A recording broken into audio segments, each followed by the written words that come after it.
Dear students, welcome to Darasa Online. We are keeping on reminding you on doing different revisions, especially those subtopics which they are difficult and sometimes they are making trouble in solving some problems. Now, we are going on with divisions in economics, and today we are going to discuss on the theory of international trade. So here our subject, it is economics. Our topic, it is international trade. International trade, that is our topic. In the last discussion in this topic, we tried to discuss on the theories of international trade. We tried to check how the theory of absolute advantage is operating. We also checked on how the theory of comparative advantage it is applied in international trade. So our today's discussion is going to deal in one of the subtopic, which is the exchange rate. So here our subtopic, it is going to exchange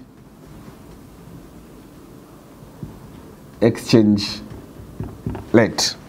So probably you have covered this one in the class.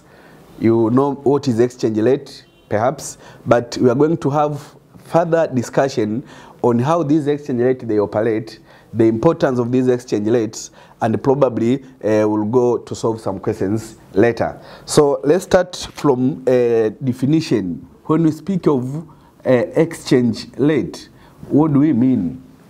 Now recall back to what we did in the class. When we say exchange rate, remember, before we define exchange rate, remember different countries, they have different currencies. That means we have in Tanzania, we have Tanzanian shillings. We have maybe in Kenya, they have maybe Kenyan shillings. You go in the United States, they have United States dollars.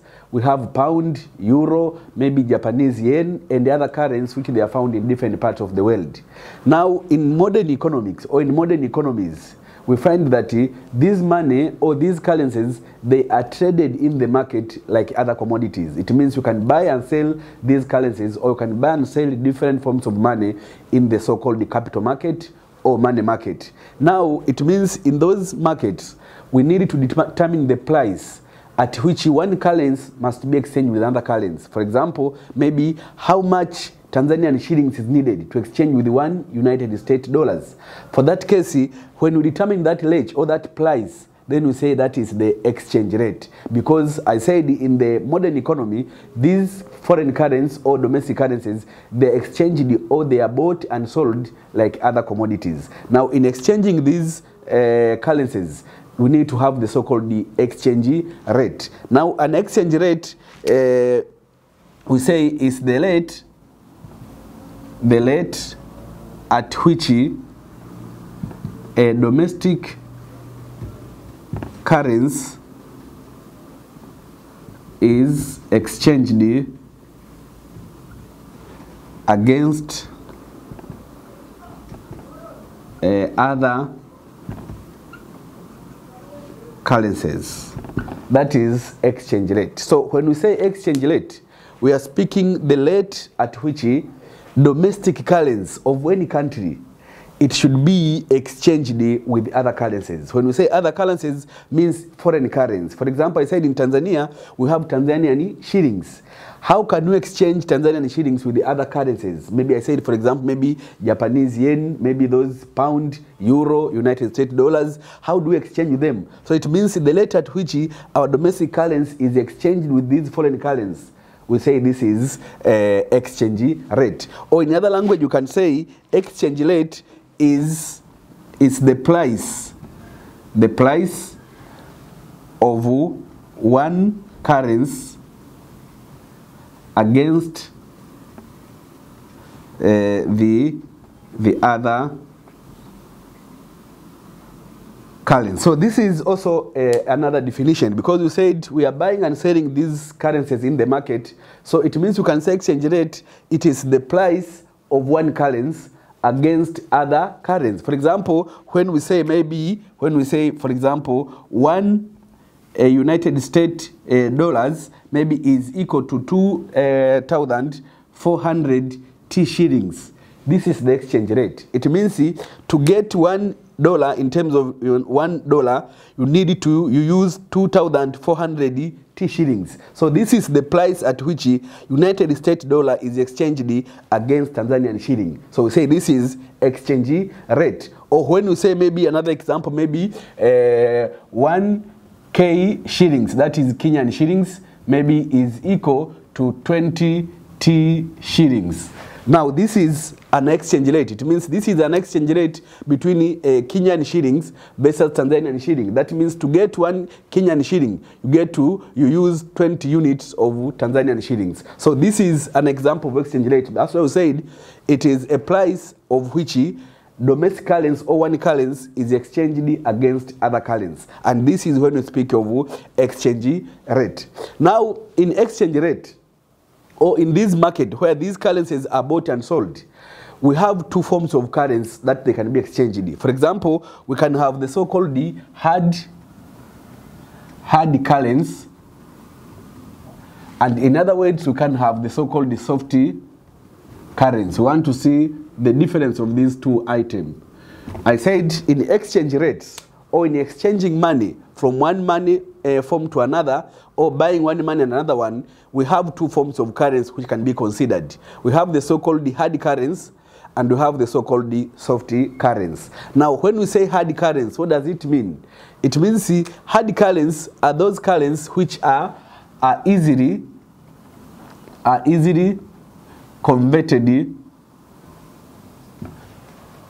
into other currencies. That is these hard currencies. It means hard currencies are those forms of money or forms of currencies which they are easily converted, or they can be easily converted from one form to another form.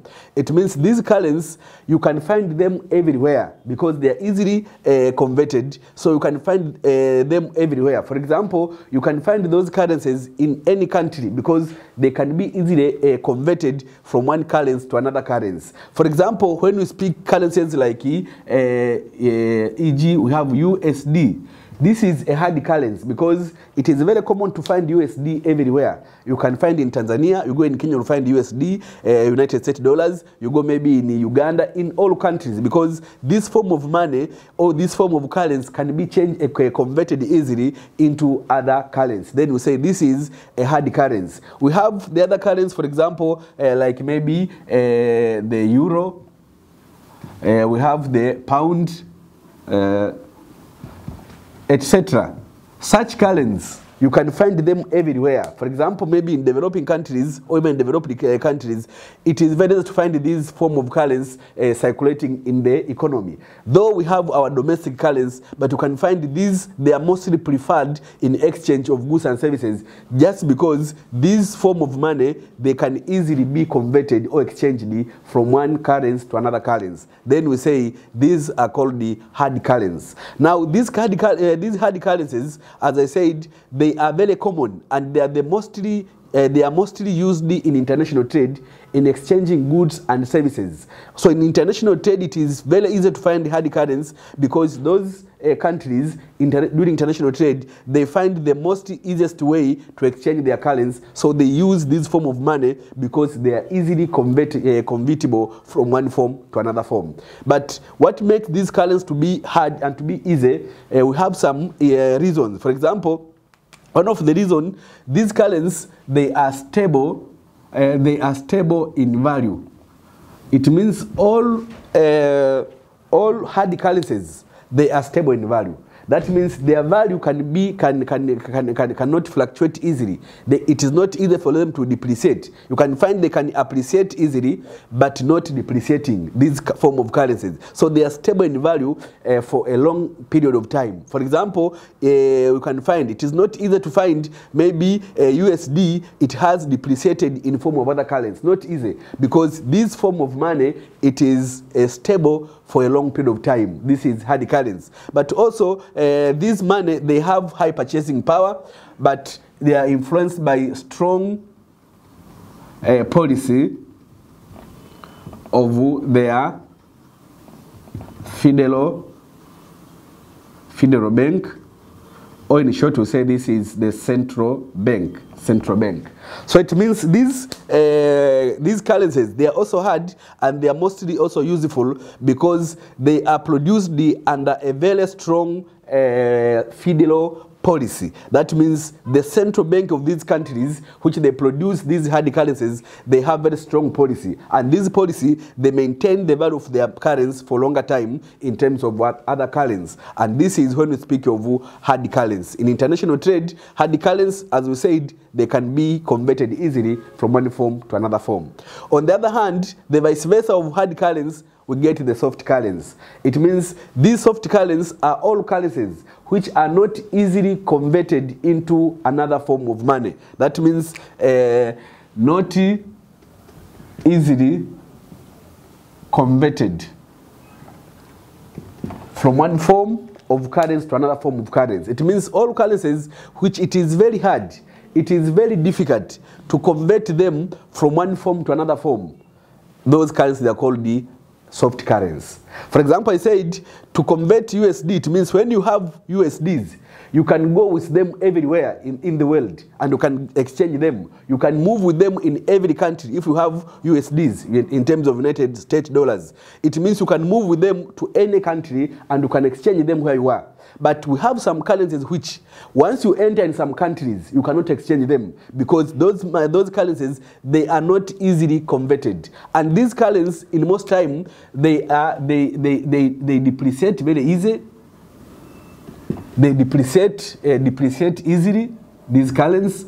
That's why it is difficult to convert them. They depreciate easily. That means they are not acceptable in some of the countries. That's why for these currencies you can find mostly they are used domestically by that country, but they cannot be used easily in the international trade just because they depreciate easily and they are not quite acceptable to different countries. But also these ones, their federal policy is not strong. That means the monetary authority through the federal bank or the central bank, their policies of monetary authorities, they are not strong. That they make the currency to depreciate easily. That's why it is not acceptable. Most of the developing countries, they have soft currency, including Tanzania. It means our T-shillings is soft currency because it is depreciating easily, and that is the reality. It is depreciating easily, but also it is not much acceptable in other countries. You cannot find, maybe for example, in those developed countries,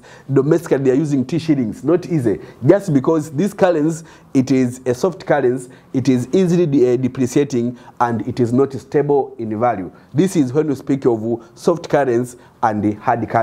So having seen these two currencies, which they are much used in international trade, especially in exchange rate, let us go to see the part of the forms or types of exchange rate.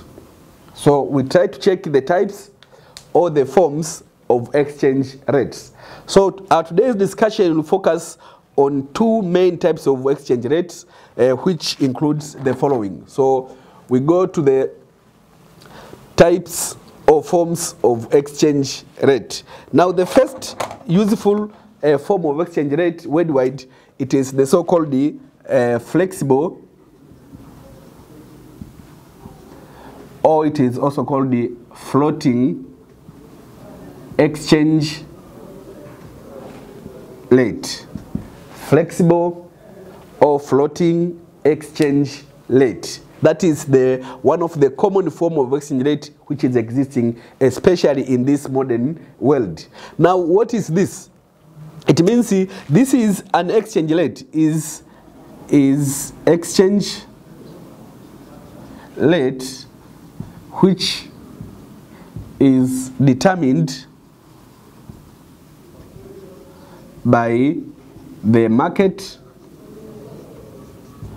forces of demand and supply. So we see, because we are taking economics, so we can easily understand what we said, market forces of demand and supply. It means in this exchange rate, the government do not influence exchange rate. The exchange rate of a particular country the exchange rate at which the domestic currency is exchanged against foreign currency is determined freely by the forces of demand and supply. It means the demand for a particular currency, the supply of a particular currency is the one which is going to determine the exchange rate of that particular currency. The government do not intervene in this system. It means demand and supply determines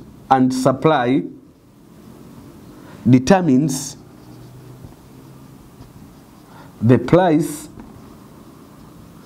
of a domestic currency against a foreign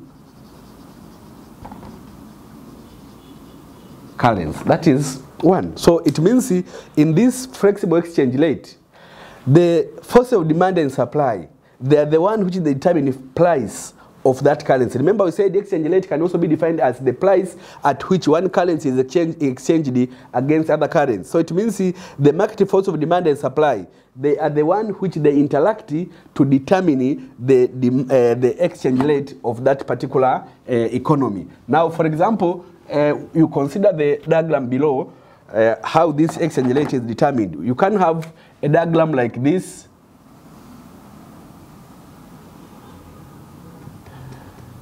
These are quantities of a currency, and this is price of a currency. Now, if we have a demand for a currency like this is demand for a currency, and we have supply of a currency, this is supply of a currency. It means the interaction between demand and supply, they reach equilibrium at this point. It means at this point where the 2 points they intersect, this is they determine the exchange rate of this particular currency, but also this is the equilibrium quantity of that currency supplied in the market. So it means the interaction between demand and supply, they cause or they determine exchange rate. Meaning that in this form of exchange rate, when demand changes, it is going also to cause changes in the exchange rate. When supply of a currency changes, it is also going to cause changes in the exchange rate. For example, if maybe demand increases, ceteris paribus, if demand increases, you see, demand for that currency has increased. Maybe in international trade, demand has increased. You can see here, the exchange rate is going to move up. So you can find this will be like the new exchange rate, like just because demand has increased. Likewise, when demand falls, maybe it falls to demand 2 here. This is demand 2. You can also see the exchange rate has also determined here. So you can find that when exchange rate can fluctuate or can change depending on the changes in demand or supply.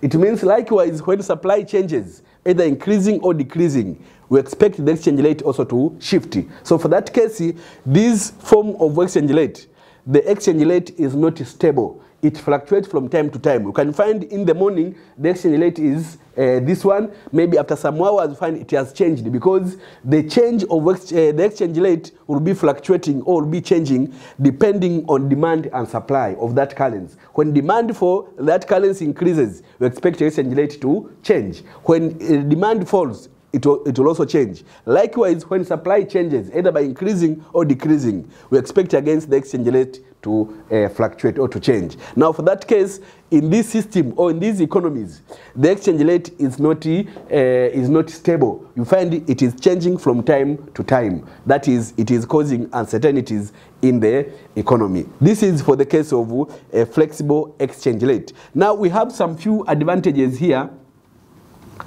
Advantages, or you can say merit of this exchange rate. It means despite having no government interference in this market system, having no government interference in termination of exchange rate, still this system may have some advantages. For example, one of the advantages is that it gives greater freedom in foreign exchange market. It means because there is no government interference, there is no government intervention, in the foreign exchange market, there is greater freedom. That means individuals, either importers or exporters, they have greater freedom on their decision because there is no government intervention. So this is one of the advantage. But also, when we use these flexible exchange rates, it determines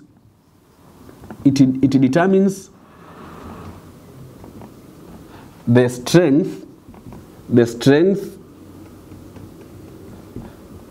and the stability of the currency and the economy. Again, this form of exchange rate, if it is used in the economy, one of the advantages is that this exchange rate, it is used to determine, or it is used to show if the economy is stable or is not stable. It can also be used to know whether the currency, that is our currency, is it stable or not stable. It means when we use this form of exchange rate, it is very easy to know whether our economy is stable or not stable. It is used to know the strength of the economy, the strength of the currency when we use this one. But if the government could be intervening from time to time, that means it cannot be easy to know whether the economy is stable or not stable, because there is no such freedom of the demand and the supply. Another advantage, the government can earn revenue. It means from this system of exchange, or from this form of exchange rate, the government can earn revenue from there. How do it earn revenue? Because we said exchange rate, this one, it is facilitated by import and export. It means the demand for currency and supply for currency, they are determined by import and export. When import increases, what will be the demand for the currency? When import increases, what will be the supply of the currency? So it means import and export, they are the one which they determine this exchange rate by determining demand for and supply of that currency. Now, through import and export, the government can earn revenue when it is going to facilitate this form of exchange rate in form of tax or in form of import duties and others. This is again one of the advantage of this form of exchange.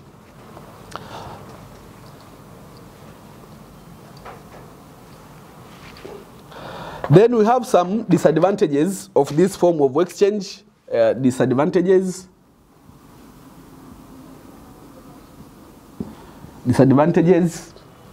One of the disadvantages of this system is that, number one, it encourages speculations. If you remember from what we did in the class, as economic students, it is not a difficult terminology to you, the word speculation. It is very much useful in demand and supply.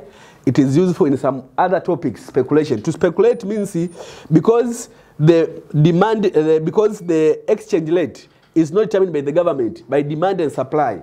It means individuals can take those currencies, then hide or keep them, waiting for exchange rate to increase for them to sell those currencies. Now, the tendency of those importers or exporters, or those who are dealing with the capital market, to hide or to keep those money or those currencies aside, waiting for exchange rate to go up and sell those money, then we say that is speculation. So these speculations can create shortage in the economy, of which can create more problems. So when we use this system of exchange, it is very easy to find speculators in the system. The second disadvantage, this system, it causes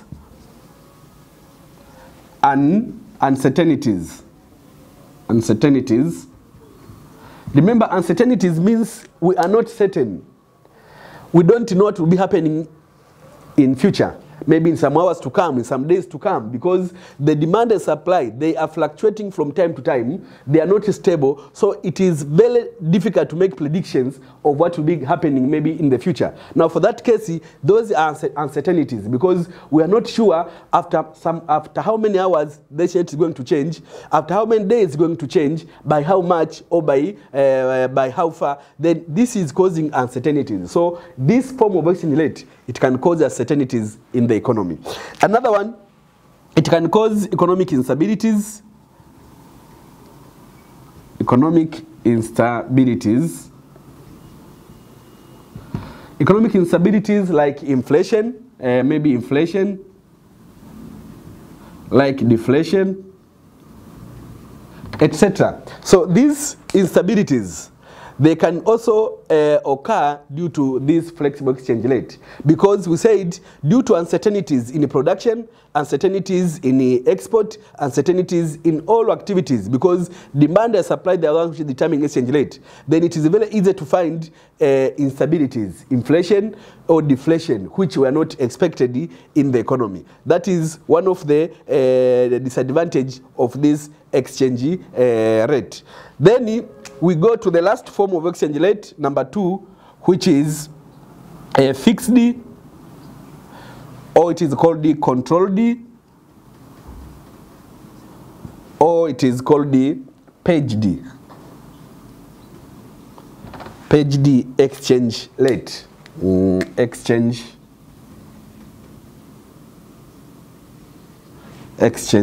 rate.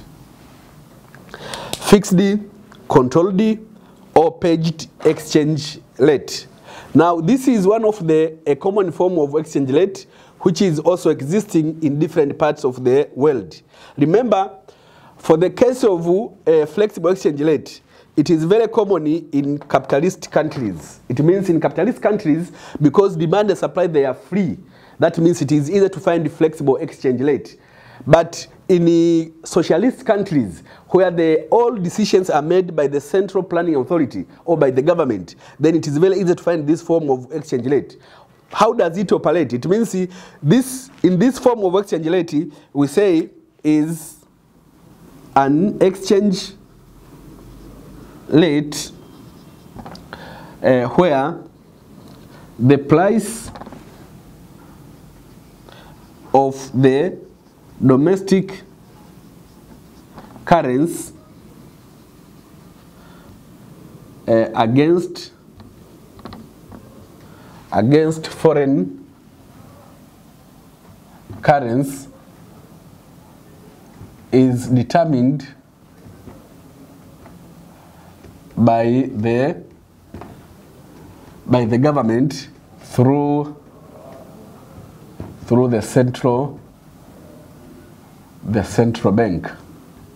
So that is the controlled or fixed exchange rate. In this system of exchange rate, the price, the exchange rate, is determined by the government through the central bank of that country. It means each country has the central bank, which is the controller, and it has authorities over all monetary issues. So it means in this system, the exchange rate is determined by the government and under the central bank of that given state or given country. For example, in Tanzania, we have the Bank of Tanzania, BOT. It is the central bank. Now, if we want to operate under fixed exchange rate or under controlled exchange rate, it means the BOT, the central bank, will be the one which will be controlling or fixing that exchange rate. And under this system, the exchange rate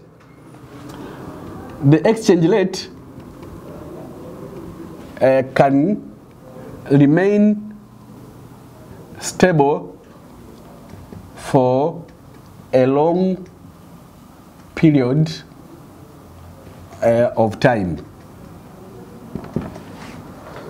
It can remain stable for a long period of time. Why? Because the government is the one which is fixing or determining that exchange rate. So it is very easy to find that exchange rate remaining stable for a long period of time, because there is no unexpected fluctuations. So it can remain stable for a longer period of time. Remember, under this system, the government can maintain that exchange rate by having large reserve of foreign currency. It means what is needed here is the large reserve of foreign currency.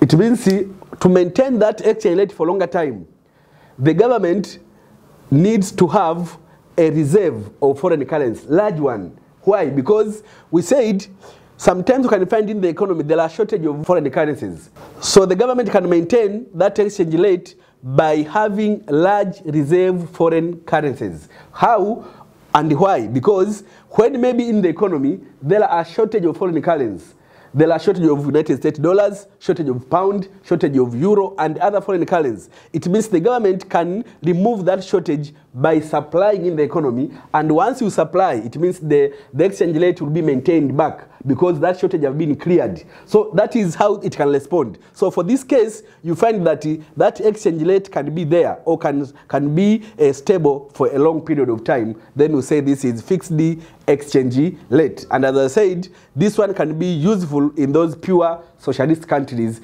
where the government is the controller and the decision maker in all aspects of production, distribution, and exchange. Then now, what are the advantages of this system? Advantage of this system. One of the advantages of this system, it discourages speculation. It discourages speculations. Now, because we said the exchange rate can be stable for a long period of time, it is not easy to find speculators speculating because you are not sure when the exchange rate is going to change. We said in the flexible exchange rate it is easy because at any time exchange rate can fluctuate. So we are expecting maybe when it increases, that time you can speculate. Now for that case, because the government is determining exchange rate and can remain fixed for a long period of time, so it is not easy for speculators to speculate when the system of exchange it is under a fixed exchange rate. Now the second advantage of this system, it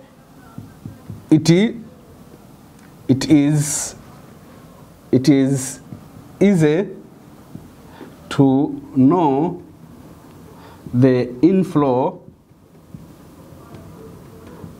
and the outflow of foreign currencies.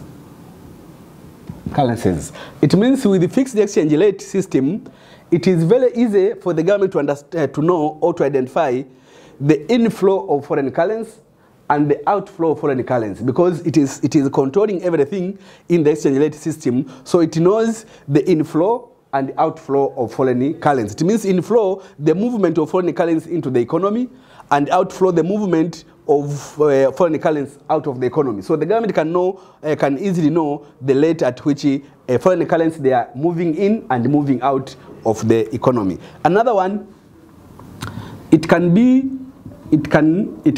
used as economic instrument in policy formulation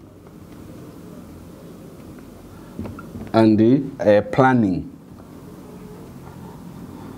It means this exchange rate, it is very easy to be used as a policy instrument because we said in flexible exchange rate there are uncertainties.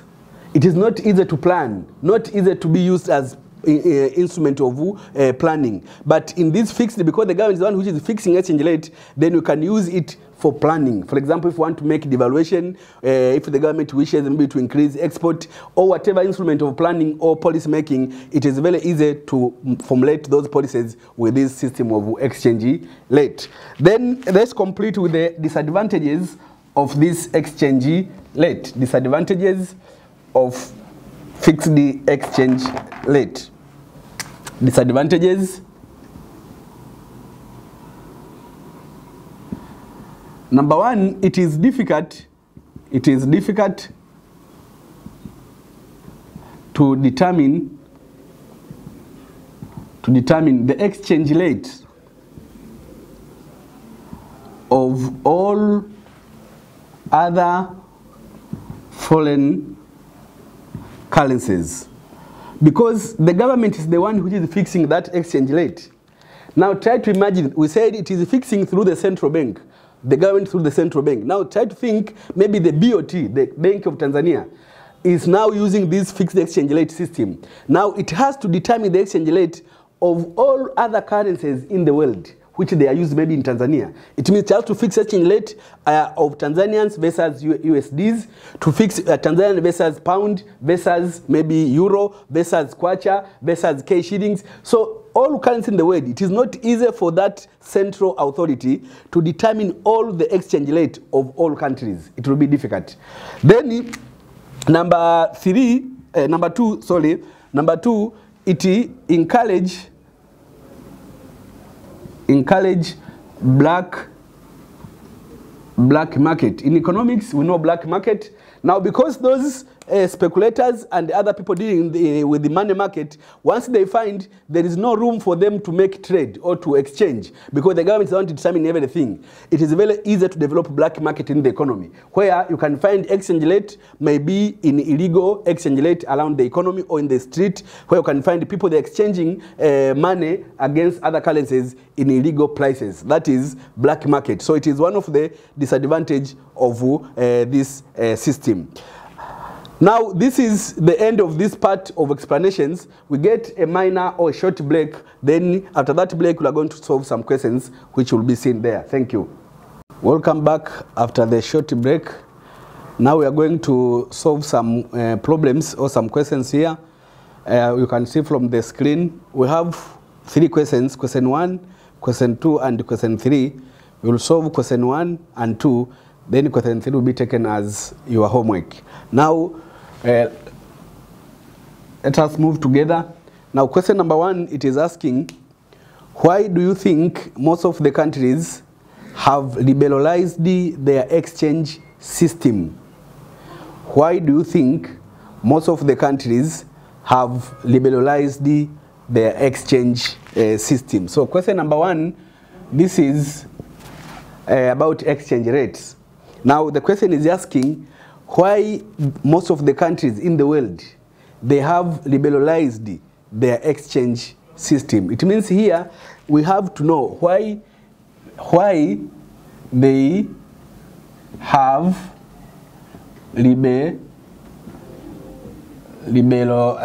liberalized the exchange system. It means the word to be liberalized, it is coming from the word which we say liberalization. That is, the word liberalization means a system where there is greater freedom. That means a system where there is no government intervention, there is no government interference. It means individuals, enterprises, they have a maximum freedom in their decision. Now, when we say, we have to ask why most of the countries, they have liberalized the exchange rate system. It means what has caused these countries to make their exchange system most free. That means when we say most free, that means the exchange system, it has gone back to we say the flexible, if you remember, flexible, or we say the floating. So this question, it means it can also ask why most of the countries in the world, they are using flexible or floating exchange system. Because when you use a flexible or floating exchange system, it means the exchange system is now liberalized. That means there is greater freedom of demand and supply, which they are the ones which are determining exchange rate. That means no government interference. So for the case of question number 1, it means here, when we say, why do we think, that means you give reasons as to why these countries, they have liberalized the exchange rate system. It means now the question here demands you to show the reasons which now will use the advantages of a flexible exchange system, most of them, but probably why now they have made the exchange rate system to be free, to be completely free. So as I said, we use most of the advantages of the flexible exchange rate system, which we discussed some minutes ago. We discussed the flexible exchange rate system, then we discussed the advantage of this system. So you have to use those advantages to show that those are the reasons as to why most of the countries in the world, they are using this system of exchange rate, liberalize the system or liberalize the exchange rate system. We said one of the advantages of this system, it is that this system, it gives greater freedom in exchange in foreign exchange market. So that's an advantage. So it means most of the countries have liberalized the exchange system because one of the reasons in this system there is greater freedom in the foreign exchange market where there is no government interference, the government don't intervene in activity. So for that case, most of these countries, they use this one. We said also under this system, there is the government can earn revenue. That's if you remember. Again, one of the advantage or one of the reasons as to why most of the countries they use this system, it is because the government from this system, when it is liberalized, it can get revenue from this system. But also you can add all other advantages which we have discussed in the discussion of flexible exchange rate system. That is for the first question. Hoping you have understood and how to go through. So use the advantages of flexible exchange or liberalized exchange system. Now we go to the second question, question number 2. Question number 2, it is asking, Tanzania is experiencing unfavorable balance of trade due to increased import of goods and services from other countries. As economist, what would you advise the government of Tanzania to do in order to lower its import? You see, I read again the question. Tanzania is experiencing unfavorable balance of trade due to increased import of goods and services from other countries. As economist or as economic student, what would you advise the government of Tanzania to do in order to lower its import? So again, this question, it is coming from international trade. It is asking that Tanzania, it is facing or experiencing an unfavorable balance of trade. We go back to what we did in the class, or recall what we did in the class. When we say there is an unfavorable balance of trade, meaning that import exceeds export. It means we import much than what we export. That means there is an unfavorable balance of trade because there is greater import of goods and services from other countries than what we export to abroad. Now for that case, we say there is unfavorable. Now if there is that situation, that means import is so high in the country. Now as economic student, what would you advise the government to do so as to lower the import? Now this question is going to the part of, if you remember the part of trade protectionism.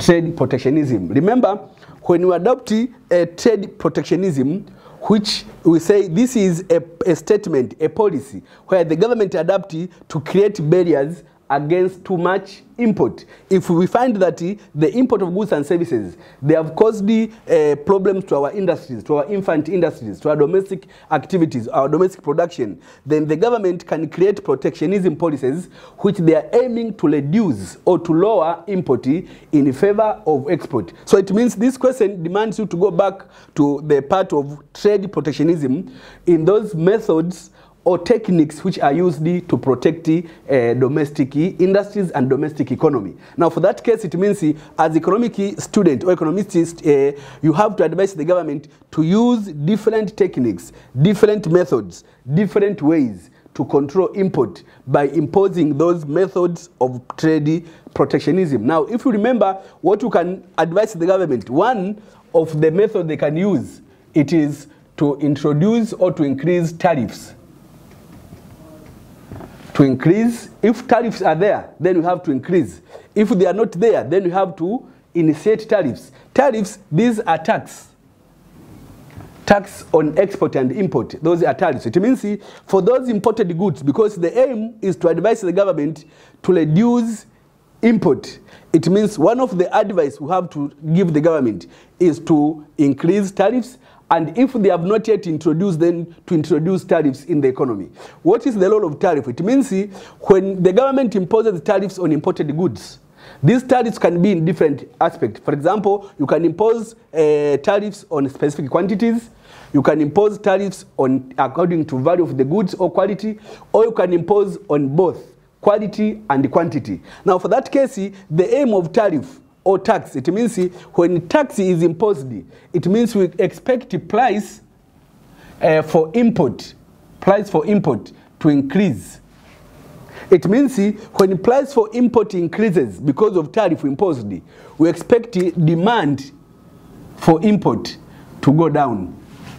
So it means due to imposition of tariffs or tax, price for imported goods has increased.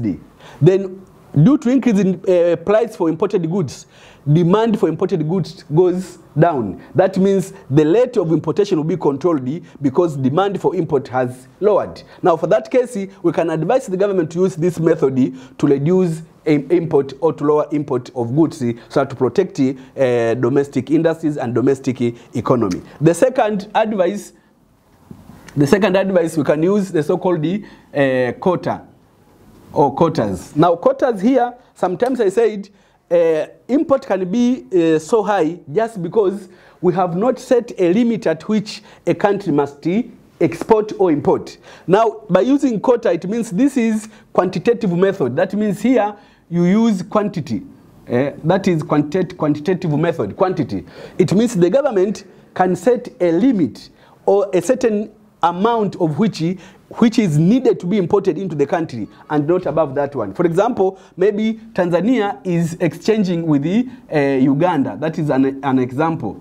But now maybe import of goods from Uganda has increased in Tanzania and we want to control the import of goods from Uganda. Probably Uganda is taking example of all other foreign countries which are importing goods to Tanzania. Now we want to lower import of these goods by using quotas. It means, for example, we exchange, Uganda is importing, let's say, tea into Tanzania. That is an example, importing tea into Tanzania. Now when we use quotas, it means, for example, if Uganda maybe it used to import maybe more than 1 million ton of tea in Tanzania, maybe each year they import or they export to Tanzania more than 1 million tons of tea each year. But the government of Tanzania or the economy of Tanzania is suffering from this importation because it is too heavy. Now, by using quota, the government can tell Uganda to import not greater than maybe, let's say, it was from 1 million, now let's say only 300,000 tons of tea. So it means the government has set a maximum amount of tea which should be imported in Tanzania from Uganda. So it means we have controlled the import by setting a limited amount of goods which that country should be importing to the other country. Now for that case, we will be lowering import by quotas. That means we set a limit or a maximum amount of goods which should be imported. Likewise, maybe we are doing business with China. It is importing goods to us or sell it to us. But we want to control or to lower import. Then we set a maximum amount which China should import in Tanzania, not above that amount which is set. If it is tea, it is size, or it is any commodity, then you set a certain amount of which you should not import above that one. That is by using quota. Then the third, what you can advise the government, it is the so-called total ban. Now here, total ban, if maybe a certain inputs, they have been seen that they are problem in the economy, complete problem in the economy. They are causing chaos in the economy. They are causing maybe decline in our industries, those inputs. Then the government can introduce total ban, either by using a law, they can prepare a law, which is saying maybe from this day, you are not allowed to import. That means not limiting the amount or imposing tax. That means total ban means completely you prohibit importation of that kind of input, that kind of good. Maybe that good, it is causing problem in the economy. So by law, you set law maybe through the parliament, which will be allowing not to import those goods into the country. That means when you say total ban, that means completely a ban of the use of that good. For example, maybe what the government did last time, that's an example with total ban. When the government decided to ban the issue of the use of plastic bags, where that is total ban, that means they are not allowed to be used, not reducing, but they are not allowed to be used. So even if we are importing goods from other countries, but they are causing problem, we can impose total ban, where those goods will not be allowed to be imported or exported into Tanzania. That is a total ban. Number 4, you can use the so-called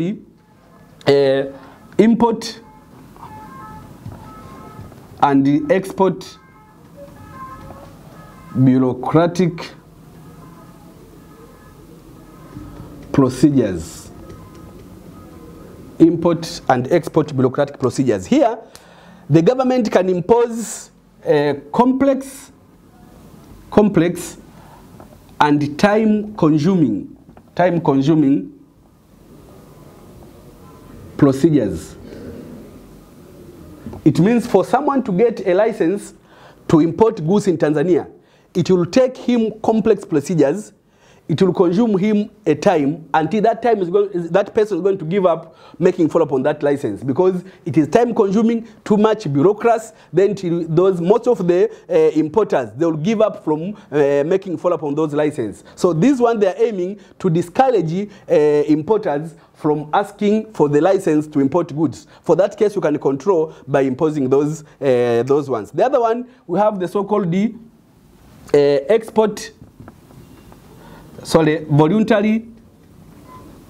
voluntary export restraint. Now, this is an agreement. Here, agreement between exporting and importing country. So it means if the importing country is suffering, it can come into agreement with the exporting country that we are tired with your export. Now let you export only this, only use this one. So once they reach agreement, that means that is the best way. And this method, it is viewed as the best way of lowering import, because this method, it is a negotiation or agreement between the two sides. That means no one is suffering, because you come into table of discussion, then you reach an agreement that Tanzania and Kenya will now be importing this amount only. So it is a table discussion which is coming into agreement between the two countries and agreeing in terms of how much should be exported and how much should be imported. This is voluntary export restraints. Another one, you can use the so-called product standardization. Product standardization, that is another method or another advice. You can say the government, you can advise the government to use product standardization. It means the government, through different agencies, we have some agencies which are dealing with the quality of the products. They can set a standard, very high standard for goods to be imported. It means, for example, we have the TFDA, we have the TBS. These, they are dealing with the quality and the standard of the goods which should be consumed and used in Tanzania. Now, through these agents, the government can set very high standard for a good to be imported in Tanzania. That means any good which will not qualify to that standard will not be imported. So it means you will reduce import by setting standard for those goods. Maybe we want to import TVs from European countries. Then we set a standard of those TV to be imported in Tanzania. We want to import maybe those cosmetics from those developed countries. We set a standard at which those cosmetics should meet. Now, those which do not meet the standard, they will not be allowed to import. Now, for that case, we will be controlling import by making product standardization, by using our own agents like this one, TFDA and the TBS. And the last one, we have the so-called procurement policy. Now, in procurement policy, the government and all sectors which are under the government and all departments, they can be advised not to buy goods from outside. That means those departments, the government departments and other sectors and other individuals, they have to be advised to depend on their own economy. That means to buy goods produced in our economy. Instead of buying maybe furniture from outside, we buy furniture produced in Tanzania. Instead of buying maybe, I don't know, cotton from outside, we purchase cotton produced in Tanzania. It means so that we feel proud using our own products. For that case, we will control import because we are advised to use those goods produced in Tanzania. That is for that case. Now we go to the question number 3. Question number 3, which I said will be a homework. Question number 3 will be used as homework. The informations below were taken from country M on export and import of the country. The informations below were taken from country M on export and import of the country. Now you can see that table there. We have the first column, we have import price, the second import quantity, the third export price, the fourth export quantity. Then we have net barter, which there are no figure there. We have gross barter, terms of trade. That TOT stands for terms of trade. Terms of trade. So it means, see, from those figures, the question there, number one, it is complete the table above. Remember I said we have price for import, quantity imported, export price, export quantities. Then we have the column for net barter, terms of trade, and gross barter, terms of trade. Now the question is asking, number one, complete the table above. It means you complete the part of net barter, terms of trade, and gross barter, terms of trade. Then number two, briefly explain what balance of trade is country M experiencing. Briefly explain what balance of trade is country M experiencing. It means after calculating those net barter terms of trade and gross barter terms of trade, then briefly explain which balance of trade is country M experiencing. Remember, balance of trade, we have so many there. So try to check which among those three, which this country is experiencing which. That is for this question. So try to settle and work on this question. And this is the end of our discussion. Meet you in another lesson and stay safe.